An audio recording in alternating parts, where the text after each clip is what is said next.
We're reading the framework on our project, City as a Classroom. Cities are an endless source of interest to you. In your opinion, what photography can show about cities what human eyes cannot see? Well, I would first make a very large statement about photography, is that it describes things very well. It doesn't explain things very well. It's an amazing that we can, it's a miracle that we can make a picture instantly that captures the world. And, you know, it's not that old an invention, and it still has a little bit of magic, but it doesn't explain things. So I think what's very important about how you, if you're going to photograph cities, you have to do so in an intelligent way, perhaps systematically, with an eye to, well, in a way, with an eye to the future. You photograph a city, it's like stepping into a river. It's 10 minutes later, it's different. And what I found is, even in a very short period, if I photograph a lot in a city, if you go back, it's all changed. This is especially true in North America, where we systematically exterminate our own past. Yeah. What is the difference between the logic of two people? The first one studies the world through the camera lens, and another never had a camera in his hands. Well, I'm not sure that that is a difference that exists anymore, because with the iPhone, everybody has become a photographer. Photography used to be a magical, complicated process, and you had to know dark rooms and all that stuff. And now you have one of these, and they're astonishing machines. I love them. I work with them a lot. I would like to do some books with iPhones. I think you can do a lot with them. They're remarkable machines. That said, I think that it's not the photographer, the non-photographer, but usually the photographer and the iPhone holder is that people tend not to invest very much in actually looking. Look at the language of the iPhone. You don't take a picture, you capture an image. So you just capture it and you look at it later. So rather a low investment. It's a very interesting thing happened to me a few years ago. I did a book about a prison in Canada. It was a very old prison from the 19th century. Charles Dickens had visited it, and they were closing it. So I went there for the last 6 months, and I took pictures. It was very, very difficult. The inmates were there, and I found it very, very stressful.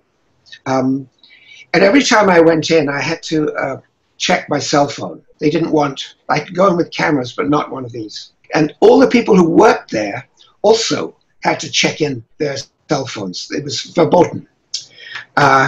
Except in the last week, when law and order broke down, all the guards went in with their cell phones because they wanted to get their images, their memories of the place.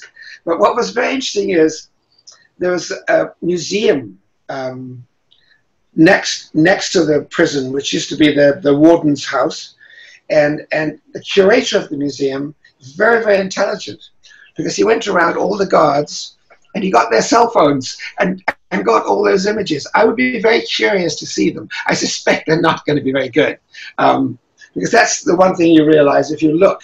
You know, Instagram, most pictures are really not, they're not inherently interesting. I think to take an interesting picture does require some intelligence and some skill. Yeah, thank you so much. It's really interesting viewpoint on this. Dear Geoffrey, in the article, Meet the Artist for the National Gallery of Canada, you said that I have absolutely no delusions about the power of art to change people's minds. I think the least effective way to effecting the social change is to take photographs. How do you choose locations for your shooting, and why did you start photographing panoramic landscapes?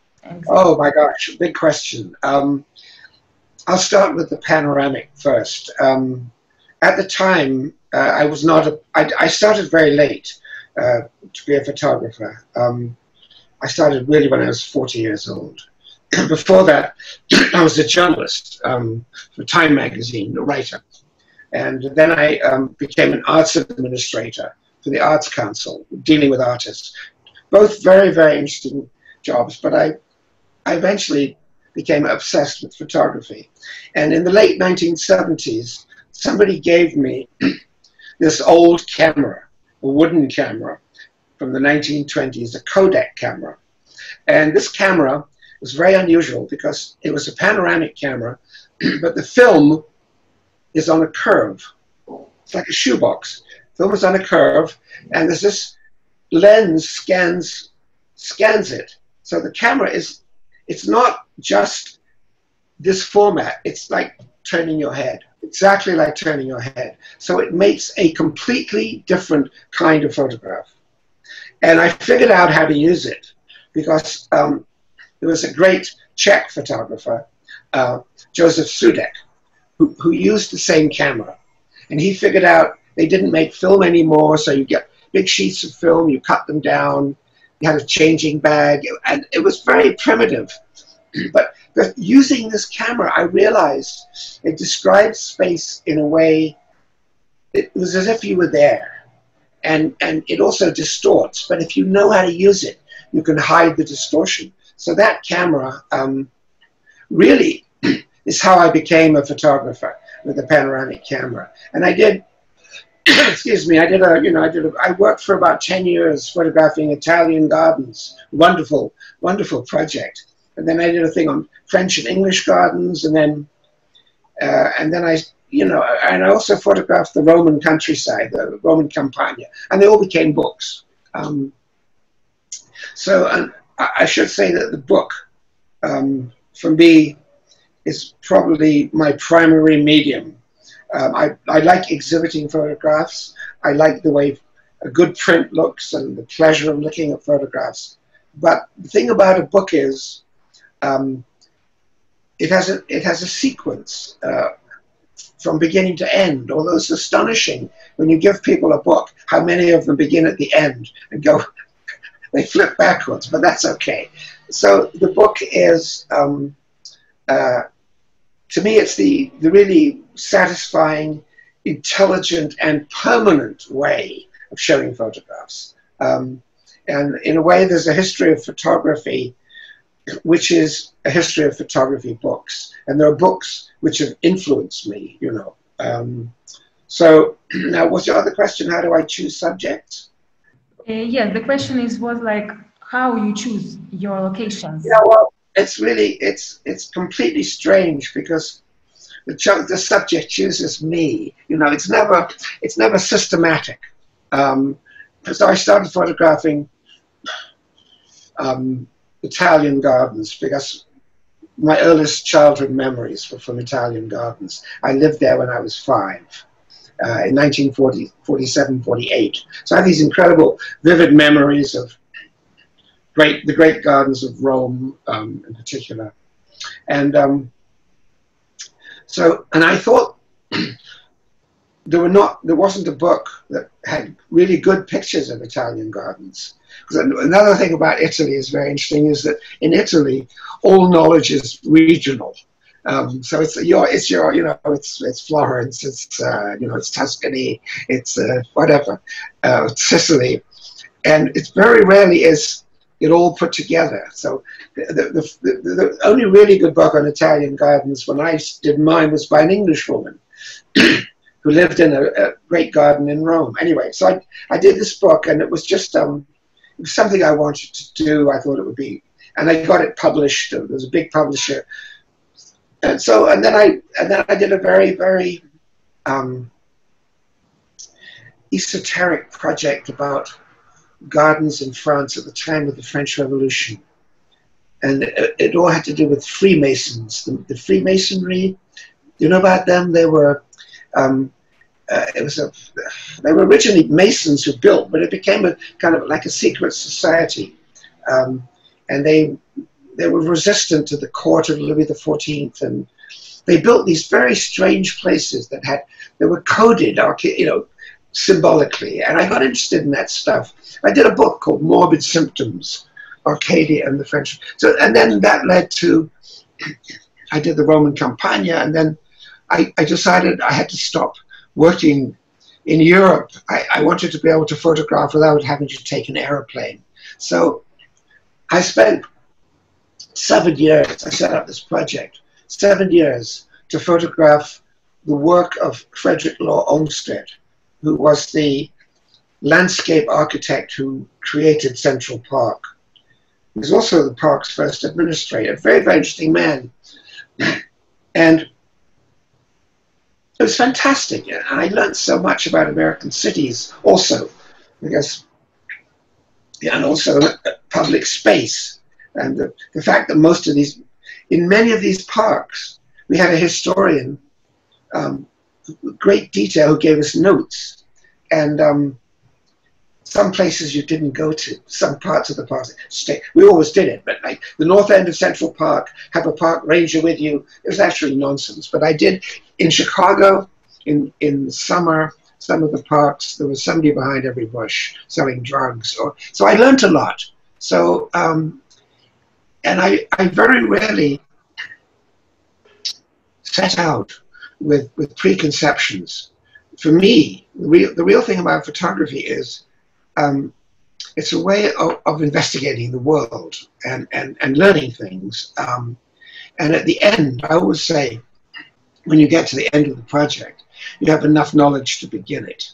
So this has been, but the city thing happened, I'm trying to think how it happened. The first city book I did was, yes, I once went to the city of Lethbridge when I was a writer at Time magazine. I was writing a cover story on a great Canadian architect called Arthur Erickson, and he had designed the University of Lethbridge, the main building. It's an incredible building. It looks like something out of a science fiction movie. It's a single monolith, and it's below the level of the prairie. Anyway, and it had one corridor that stretched to infinity. They always use that in movies. And anyway, and I went there, and I thought the town was really interesting.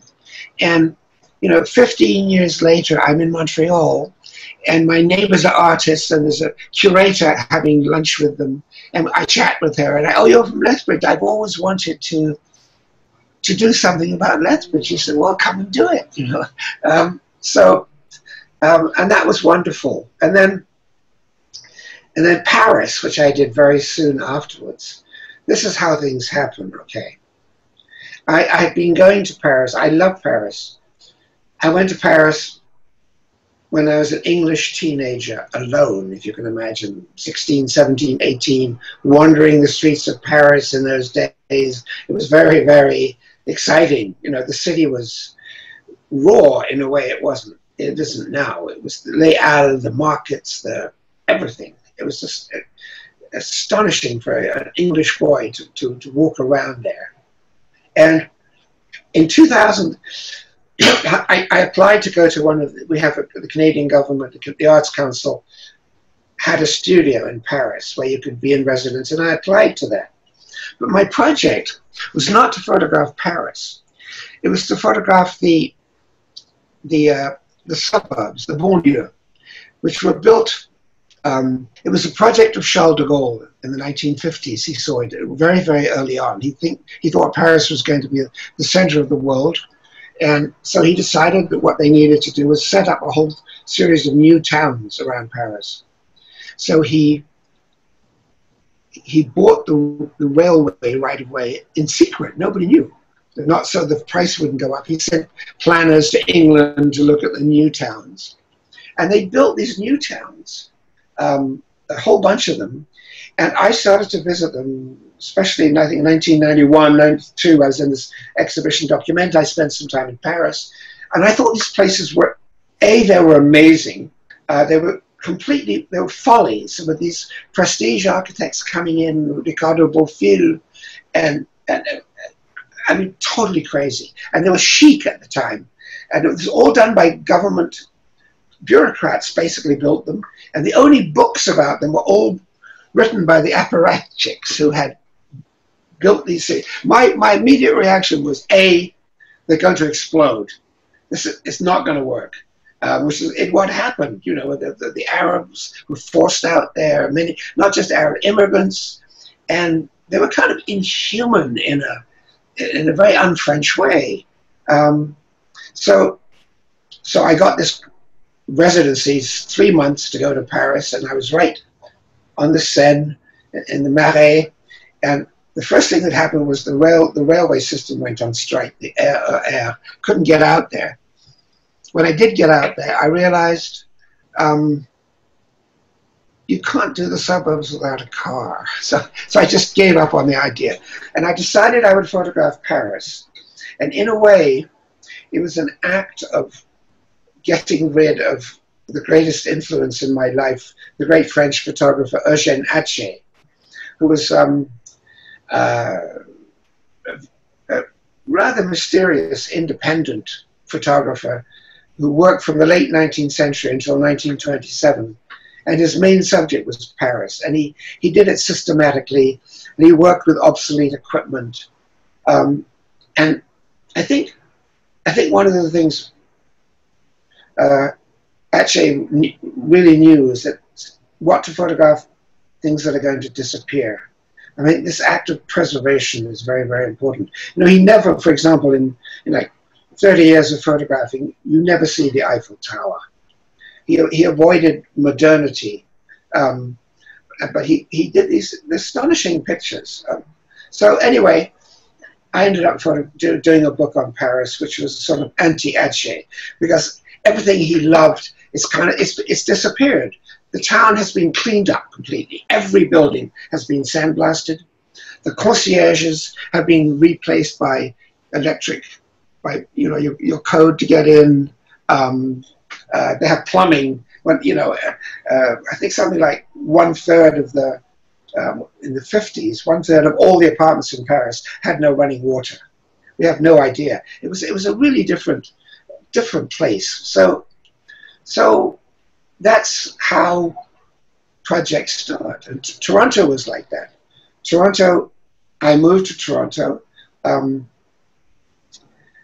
having lived in Montreal, the other great city of Canada, for 18 years. And I moved there in the mid-90s, and I had a lot of difficulty adjusting to Toronto. People thought, oh, you must be coming home because your first language is English. And I found it very difficult. And in a way, this book was a way of coming to terms with Toronto. And I photographed it with that camera, panoramic camera, a modern one, a really good one. And in a way, it was a homage to Sudek, Joseph Sudek, who did a brilliant book on Prague in 1958. And so it was a kind of homage to Sudek, but it was also a book which had pictures of a lot of things that really disturbed me. The wholesale destruction of neighborhoods, the condo building. Toronto is, I have a kind of love-hate relationship with it, and it's something, I'll tell you, it's very, very interesting. It reveals itself so slowly. Even now, I'm walking in my neighborhood, I see something. I've been here 25 years. Oh, my next street, I never really noticed that house. It's something about, everything is sort of nondescript, and but it has much of interest. So, and when I did the book, I got a lot of other people. I didn't want to voice my own opinions. I don't really, I leave that to others. I think if the pictures are good and if the book is intelligent, your message will be clear, right? And one of the things that the feedback I got from my Toronto book is that it made a lot of architects wince, and I said, yes, I've achieved my object. Thank you so much. It's really interesting. And now I understand the reason why you said that the book about Paris was the hardest one. This is the reason. Yeah. Yeah, well, there's many things about Paris. One is it's become very clean. Secondly, It's suffocated with traffic. And in a way, it's kind of a giant cliche. It's like the visual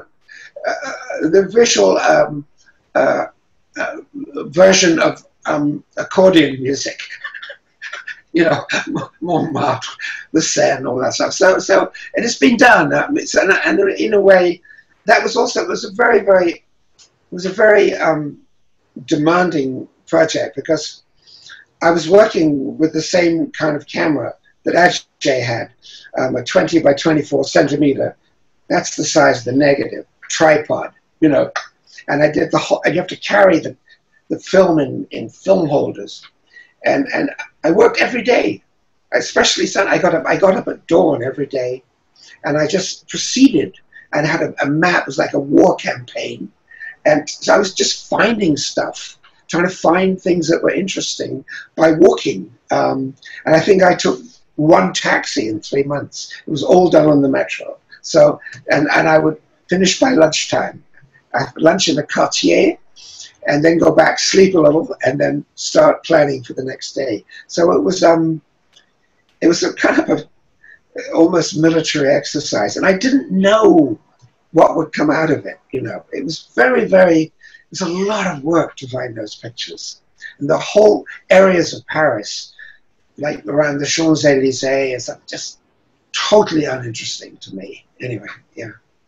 Thank you so much that you explain this much more, because it's really interesting how it truly looks like, you know, not like yes. a picture, what you should do. Yes.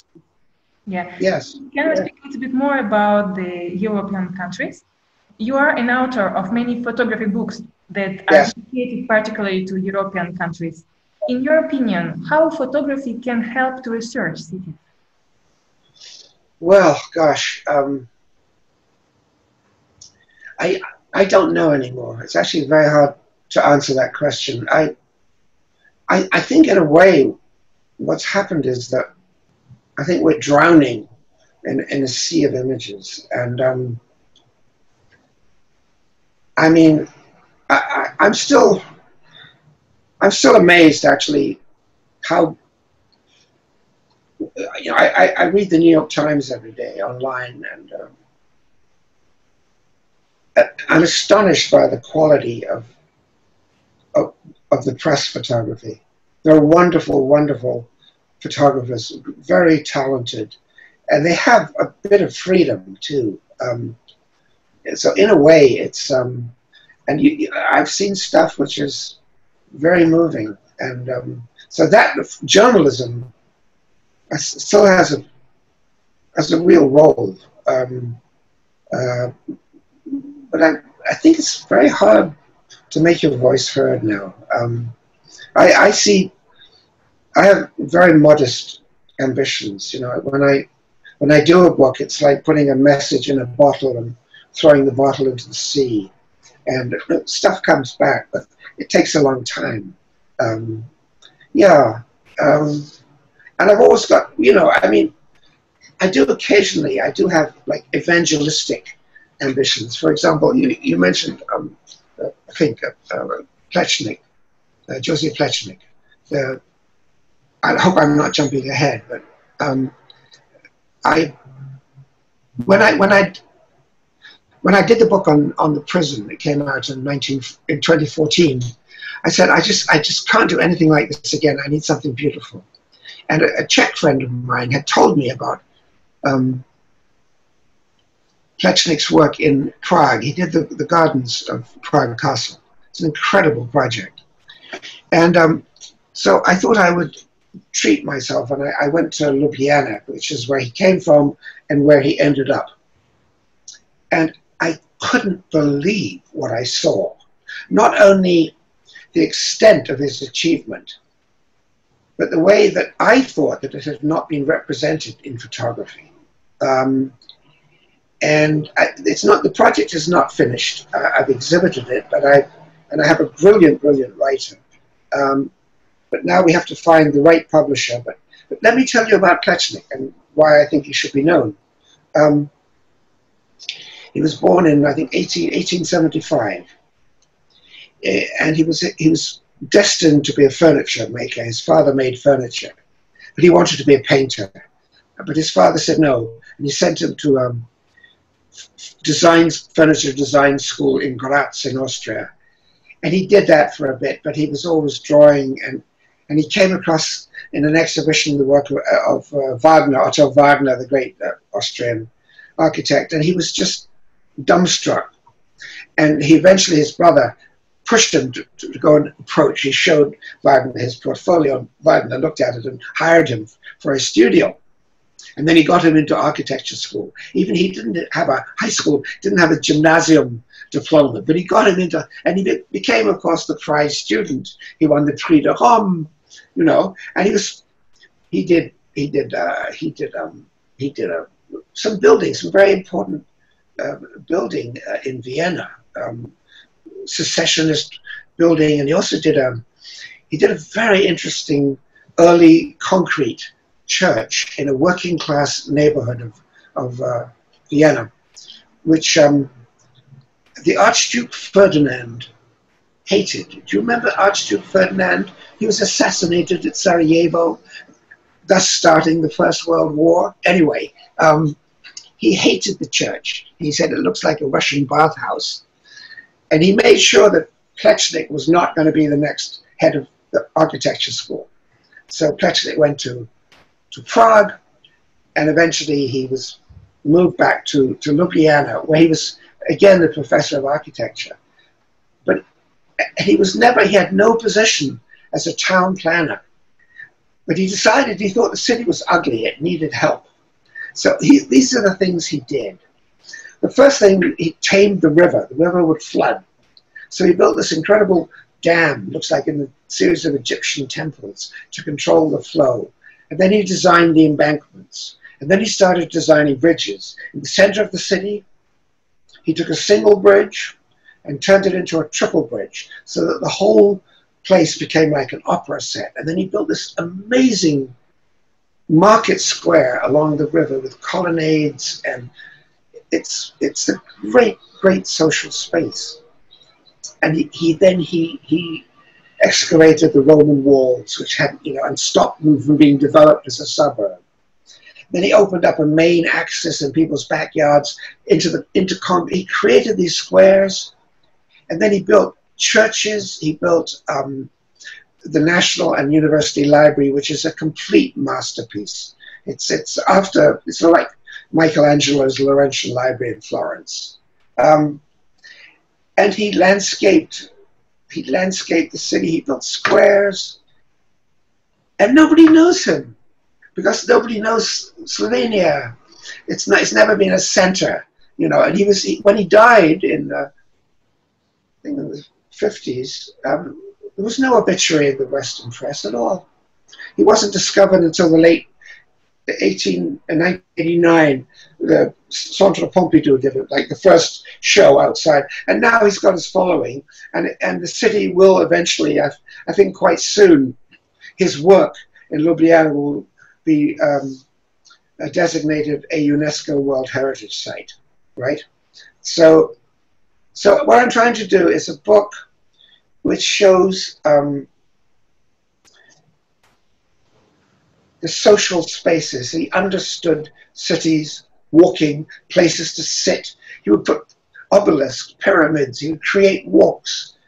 The whole of the river the center is a pedestrian precinct. The whole city seems to spend their entire lives in cafes along the river. It's very charming. But he understood all this stuff. He never owned a car. He walked. And I think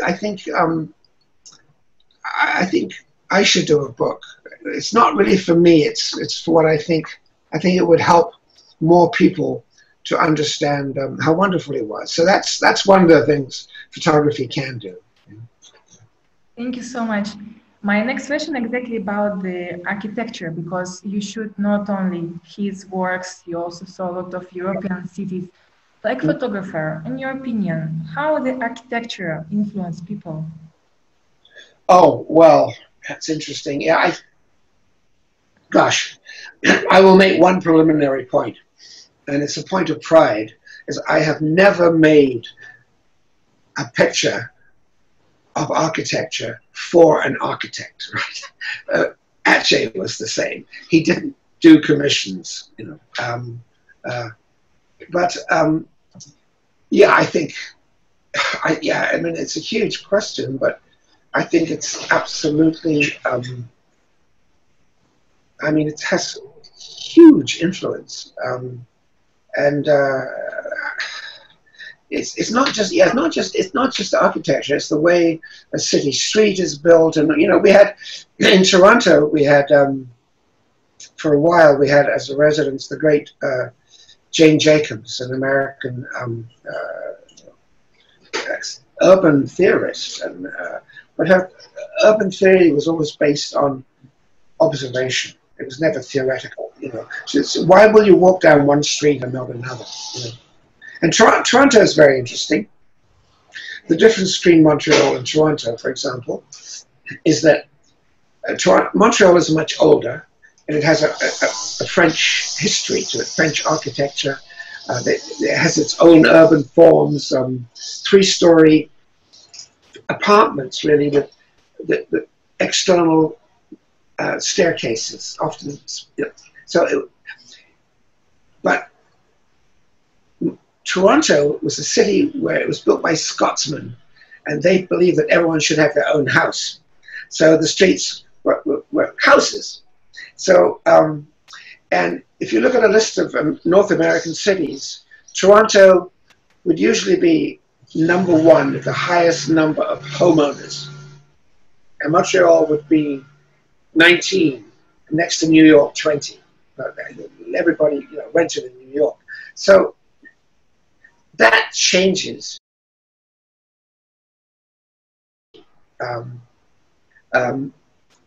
And what's happening now, and I think it's happening everywhere, but in particular, I mean, it's Toronto and Vancouver, and to an extent Montreal, these cities have been transformed by condos. I remember once, it was 3 years, I became Toronto's photo laureate, like a poet laureate. And one of the first things I did was to go and talk to the city planner, a very ambitious woman. And one of the things that's happened to Toronto is the waterfront. We have a great lake, you know, at the foot of our city. It was federal railway, it was railway land. Federal government gave it to the road, but it was federal property. And then it was sort of open for development. And all that has happened there is one high-rise after another. And when these things happen, there is no attention paid to the street, to the quality of the street. And if you walk along this, there's almost nowhere down there that you can sit at a table and look out at a great lake and have a drink. It's just, I think all this Oslo stuff, everyone Friday night you go to the water. Toronto, it's not really. You go down there, you can't find parking, and when you have these new commercial developments, the streets become generic. So you have a travel agent, orthodontist, really bad grocery, bad coffee, you know, maybe a shawarma, you know, bad sushi, supermarket. Why be in a city? It's all so I sort of, but I said to her, you know, what's happening here? She said, no, it's great. Density is wonderful. Well, density is not necessarily, sprawl is bad. Density is not by itself wonderful. So all this stuff is of concern to me. Yeah, and of course, to answer your question, I think we're deeply, deeply influenced by it's not so much the architecture as the way it's put together. You see, interestingly, when Plečnik won the Prix de Rome in Vienna, it comes with a prize, which is a tour of Europe, a tour of Italy, you know. And he toured all the great Italian cities. And I think anybody who goes to you know, even the Centro Storico in Rome, or even Florence, which is sort of a dead city now, but I think, or Siena, or I don't know. You go to these places, and, or Venice, for goodness sake, and you realize that this is an urban environment. You can't even design it. They knew how to do one building and then how to put one building next to it, and how to put, you know, Santa Maria della Pace in Rome next. You know, the church goes in, and you see it fits perfectly. And I've had experiences in Rome.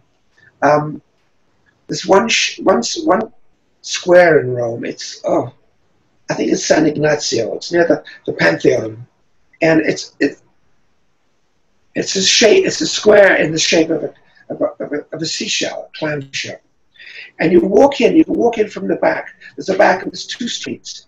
And I remember walking into this square, and I had a feeling of deep human well-being as I've never experienced in my life. And it was just the movement. It was just. I thought, oh my God, it doesn't get better than this. So yes, but this is. How do we create that? I mean, people don't even think that way. You know, where's the parking? You know, the bike lanes, maybe if you're lucky. Yeah. It's so. These are huge, complex. I don't know that I can solve it in photography, but I mean, you know, it's I can certainly talk about it. Yeah. May I ask last question, please? Yes. Dear Geoffrey, one photo can tell more than 1,000 words. As a photographer, what do you want to convey people through your photography? Well, here's the first thing. This is some interesting thing that happened to me. When I did the project on Project Law Olmsted, which I set up with the Canadian Centre for Architecture, there were two other photographers. One was Lee Friedlander, the great American living photographer right now, and Robert Burley, a very fine photographer in Toronto. And we all photographed 50 or 60 sites over 7 years. Sometimes we went together. And when we came back and we put it all together, we each came back with a different story. The subject was Olmsted. So what I'm saying is, I don't think that there's anything in photography is a lot more than its subject. And I think that very good photographers can do things that,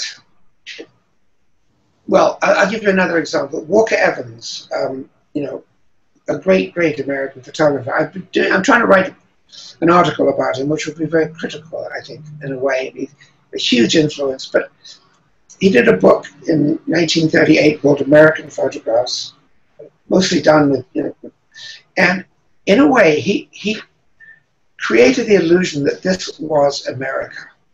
The pictures were so convincing. So I think what good photographs do, and photographers understand things like light, because in a way I sometimes say there's no subject, there are only conditions of light. Again, when I walk around, I don't see it because the light, suddenly, oh my God, it's there. And that doesn't have to be brilliant light, but this, especially when you photograph gardens, I photograph gardens, like 10, 12 years, is that every garden, every part of a garden has its own time. This afternoon, morning, and seasons, everything's changing. So what I'm saying is, I think that it may not be 1,000 words, but a really good photograph can be an object of reverie, of dreaming, and I think Walker Evans said it brilliantly too. When he was very young, he wrote these book reviews, very precocious, and he said, it's not just photography is not just like a quaint recalling of the past. It's like looking through a window through a stack of decades. You can really, somehow, a good photograph, you're there. And and it's always going to be there. And in a way, I'm probably thinking, hoping that when I said about the message in the bottle, that when I'm gone, there'll maybe some moments that my traces of my passage through life will give people pleasure, no more than that.